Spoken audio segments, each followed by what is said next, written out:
हमारी आपसे विनती है कि आप हमारे YouTube चैनल वतन समाचार को फ्री में सब्सक्राइब कीजिए और नोटिफिकेशन बेल पर प्रेस करके पाइए सबसे पहले अपडेट।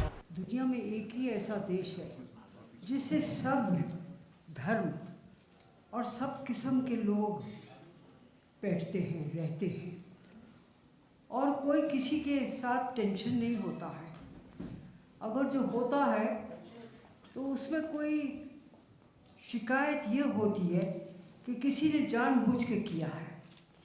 वैसे हम आपस में एक दूसरे के साथ रहते हैं, एक दूसरे से प्रेम भी करते हैं।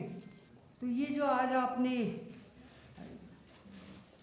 मीटिंग करी है जिसमें बहुत प्रसिद्ध भाई और बहन यहाँ बैठे हैं, एक दूसरे के विचार को सुनेंगे, कुछ सीख कर हम जाएंगे और ये एहसास कर कर जाएंगे कि हम एक हैं, रहे हैं एक, भविष्य में भी एक ही रहेंगे।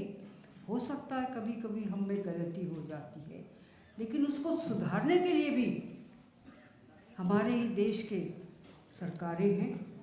और अगर जो कोई ऐसी सरकार आती है जो कभी कभार आती है जो भेदभाव करती है, तो उसको हम अगली दफ़ा स्वीकारते नहीं है, उसको निकाल देते हैं।